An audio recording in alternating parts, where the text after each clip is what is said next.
New day with new glory. Naamini Mungu amekupa uzima na afya ya kutosha. Hicho ni kitu ambacho namuomba asikupungukie kila wakati. Na utakuwa hivyo siku zote za maisha yako. Nakataa magonjwa juu ya maisha yako, nakataa ajali juu ya maisha yako kwa mamlaka ya jina la Yesu. Leo tutakuwa na mwendelezo wa somo letu la moyo wa shukrani. Na kama tulipoishia katika kipindi cha 2 na leo ni kipindi cha 3, tutaendelea na kitabu cha Wathesalonike wa kwanza mlango wa 5 mstari wa 18. Anasema, shukuruni kwa kila jambo, maana hayo ni mapenzi ya Mungu kwenu katika Kristo Yesu. Anaposema tushukuru kwa kila jambo, anamaanisha tuwe na moyo wa kukubaliana na mambo yote yanayotokea katika maisha yetu, na kila siku yawe mazuri au mabaya, kwa sababu yote yapo kwa ajili ya kumtukuza Bwana. Yaani neno linapotuambia shukuruni kwa kila jambo,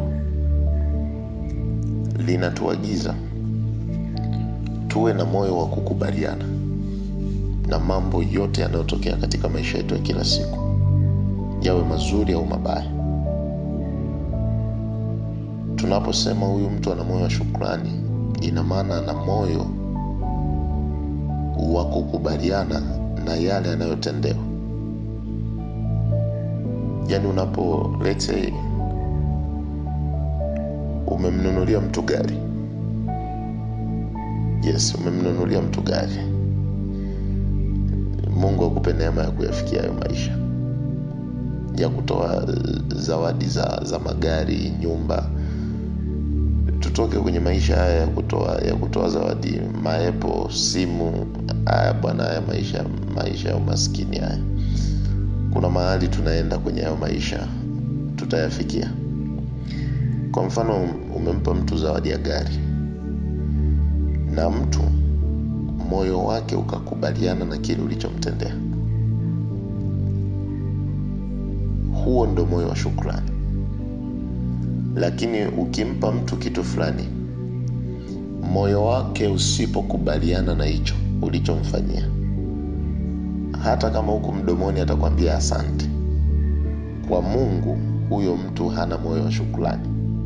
Kwa nini? Kwa sababu moyo wake haujakubaliana na hicho ulichomfanyia. Kwa hiyo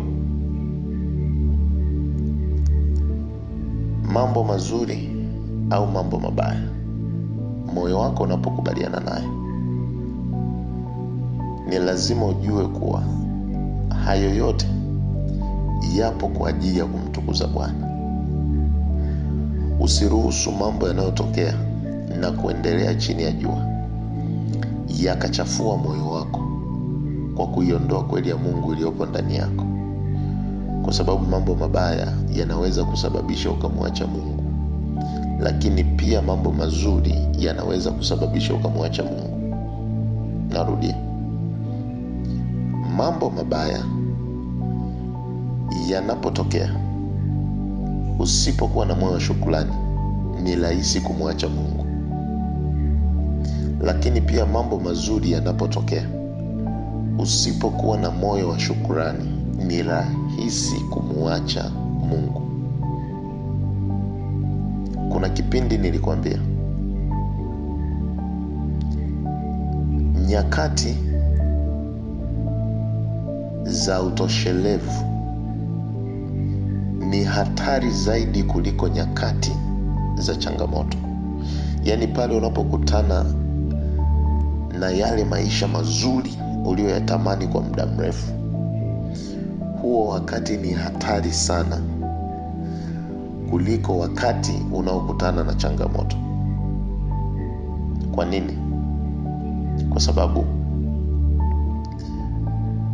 watu wengi, kama nilivyokuambia kwenye kipindi kilichopita, kwamba watu wengi wanakuja kwa Mungu ili kutafuta vitu na sio kuitafuta kweli ya Mungu. Kwa hiyo wengi wanapofika mahali pa kupata hivyo vitu, yani kukutana na utoshelevu, kukutana na yale waliokuwa wanayahitaji na kuyatamani kwa muda mrefu, ni rahisi sana kumwacha Mungu, ni rahisi sana kumsahau Mungu, kwa sababu kile walichokuwa wanakitaka na kilichowafanya waende hapo wamekipata. Kwa hiyo mtu anafika mahali anaona kuna haja gani kuna haja gani ya kuendelea kuwepo hapa, wakati kilichonifanya nije hapa tayari nimeshakipata. Hii inatokea kwa watu wengi sana. Naomba nikufundishe kitu kimoja. Kuna mtu anaenda kwa mtumishi wa Mungu akiwa na shida na uhitaji. Mtumishi wa Mungu anampokea, anasimama naye katika hali hiyo hiyo na mazingira hayo hayo alionayo. Anamtafuta Mungu kwa ajili ya maisha ya huyo mtu. Anaishawishi mbingu ifanye jambo jipya kwenye maisha ya huyo mtu. Na kweli mbinguni wanafika mahali wanamridhia mtumishi wa Mungu. Wanaanza kufanya mambo mapya kwenye maisha ya huyo mtu. Lakini huyo mtu akishayapata hayo maisha aliyokuwa anayataka, anamsahau mtumishi wa Mungu. Siku unakuja kumkuta kwenye dhehebu jingine anatoa sadaka, anamshukuru Mungu kwa kile alichomfanyia. Unamkuta kwenye madhabahu nyingine anatoa sadaka, anamshukuru Mungu kwa kile alichomfanyia. Wakati hicho ni kweli Mungu amekufanyia, lakini Mungu amekufanyia kupitia nani? Kupitia madhabahu gani? Mungu anapokutendea jambo kupitia mtumishi fulani, na wewe ukaenda kumshukuru Mungu kupitia madhabahu ambayo mtumishi huyo anatumika, unamuonesha Mungu kwamba unathamini nafasi yake na unathamini nafasi ya watumishi anaowatumia au aliowatumia kwa ajili ya maisha yako.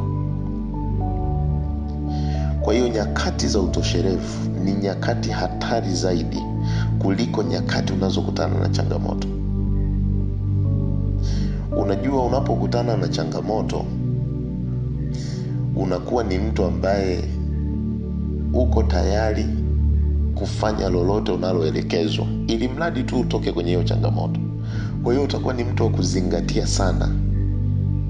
Ukiambiwa fanya hiki unafanya, ukiambiwa fanya hiki unafanya.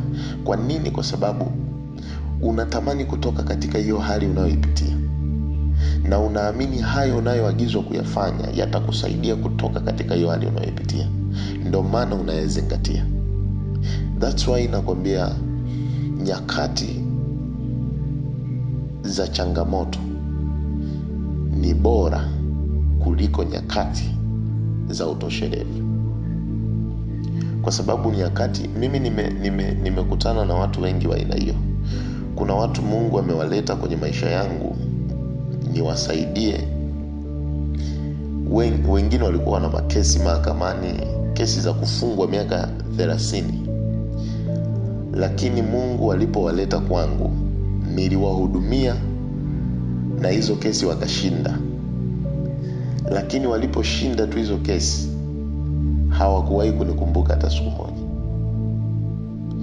Kuna wengine Mungu aliwaleta kwenye maisha yangu hawana lolote, hawana chochote. Walipokuja kwenye maisha yangu nikawahudumia. Nilipowahudumia tu, baada ya muda Mungu akaanza kuwafungulia milango. Wakafungua biashara.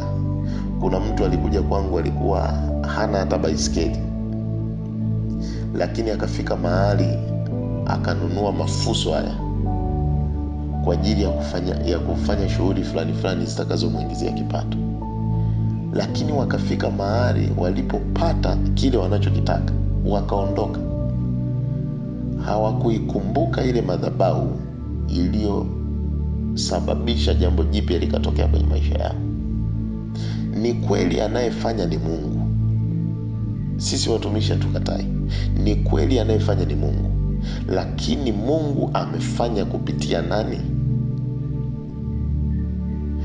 unapofanyiwa jambo fulani na Mungu, ni lazima uwe na moyo wa kumshukuru Mungu na yule aliyetumiwa na Mungu.